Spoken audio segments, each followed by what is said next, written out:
The story of Shakuntala and Dushyanta, simplified. A quiet life in the forest. Long ago, in a peaceful forest, there was a small hermitage. It was a simple place surrounded by tall trees, colorful flowers, and a clear river. A young woman named Shakuntala lived there. She was kind, beautiful, and loved by all the animals, deer, birds, and even tigers. Shakuntala was special. Her mother was a heavenly nymph, and her father was a wise sage. A kind sage named Kanva raised her after her parents left her in the forest as a baby. Shakuntala spent her days happily. She fetched water, picked flowers, and helped with sacred rituals. Her smile was bright, her eyes sparkled like stars, and her heart was pure. The forest felt alive with her presence, as if she were part of it. One sunny day, the forest grew noisy. Horses galloped, and armor clinked. King Dushyanta, a strong and brave ruler of a big kingdom called Hastinapura, was hunting in the forest. He wore shiny armor and carried a bow. His men chased a deer, but Dushyanta rode alone toward a quiet clearing. There, by a small stream, he saw Shakuntala filling a pot with water. She looked so beautiful that he forgot everything else. His heart beat fast. Shakuntala looked up and saw him. She felt shy but curious. Who was this tall man in fine clothes? Dushyanta got off his horse and walked to her. "Hello," he said kindly. "Who are you, living in this beautiful forest?" "I'm Shakuntala," she answered softly. "I live here with Sage Kanva." "Who are you?" "I'm Dushyanta," he said, not mentioning he was a king. They started talking. They spoke about the forest, her animals, and his adventures. Hours passed, but it felt like minutes. They both felt something special growing in their hearts. Falling in love. Dushyanta came back to the hermitage every day. He left his hunting and stayed near Shakuntala. They walked together, laughed, and shared stories. She told him about the forest, and he told her about his life in the city. They felt happy together, like they were meant to meet. One evening, under a big banyan tree, the sky turned orange and pink. Dushyanta held Shakuntala's hands. "I love you," he said. "Will you marry me and be with me forever?"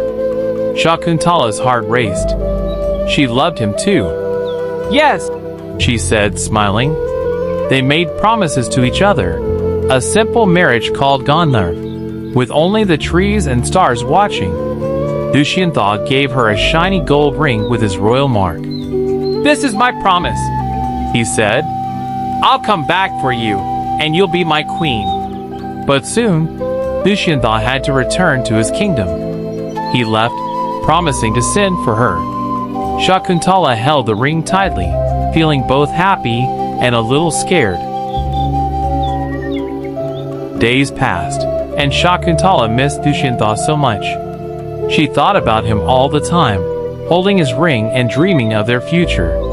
One day, a sage named Durvasa came to the hermitage. He was strict and got angry easily. He called out for someone to welcome him. She didn't hear him. Durvasa felt ignored. In his anger, he shouted a curse. "The man you love will forget you completely. He won't remember you unless you show him the ring he gave you." Shakuntala heard the curse and fell to her knees, crying. "Please take it back," she begged. But Durvasa walked away. Shakuntala held the ring tightly. It was her only hope now. She promised herself to keep it safe. Months later, Shakuntala learned she was going to have a baby, Dushyanta's child. Sage Kanva said, "You must go to the king. You carry his child, and you are his wife." Shakuntala agreed, though she was nervous. She left the forest with a few friends from the hermitage. The journey was long and hard. They walked through thick forests and crossed rivers. At one river, Shakuntala leaned over the boat to wash her hands. The ring slipped off her finger and fell into the water. She gasped and tried to grab it, but it was gone, swallowed by a fish. Her heart sank. Without the ring, Dushyanta wouldn't remember her because of the curse. When she reached Hastinapura, the city was huge and busy. Tall gates, noisy markets, and golden palaces amazed her. She went to the king's court. Dushyanta sat on his throne, looking serious. I'm your wife. We married in the forest. I carry your child. I don't know you. I don't remember any marriage. But Dushyanta stared at her coldly. I don't know you, he said. I don't remember any marriage.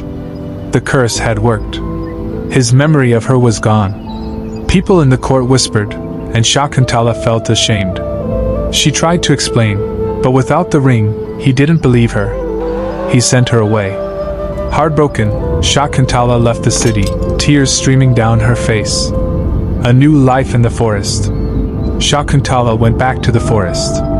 In a quiet grove, she gave birth to a boy named Bharata. He was strong and happy, with eyes like his father's.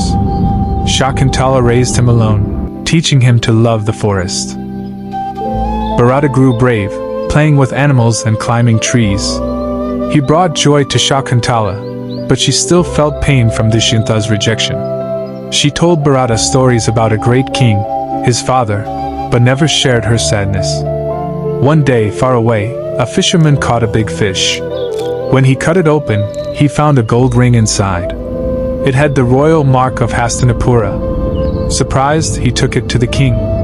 When Dushyanta held the ring, the curse broke. All his memories of Shakuntala came back. Her smile, their love, What their have promises. I done? He felt terrible for what he had done. He sent men to the hermitage, but Shakuntala wasn't there. Dushyanta decided to search for her himself. He rode through the forests, looking everywhere. Finally, he found her in a hidden grove. Bharata, now 7 years old, was playing nearby. The boy looked at Dushyanta, curious. Dushyanta knelt before Shakuntala. I'm so sorry, he said, crying. A curse made me forget you. Please forgive me. Shakuntala saw the truth in his eyes. Though her heart had been hurt, she still loved him. She forgave him, and they hugged, with Bharata between them. Dushyanta took Shakuntala and Bharata to Hastinapura. The people cheered as Shakuntala became queen. Bharata grew up to be a great king, so strong and wise that the land was named after him, Bharat, which is now India. Shakuntala and Dushyanta ruled together, their love stronger because of all they had been through. Their story became a legend, showing that love can overcome even the worst challenges.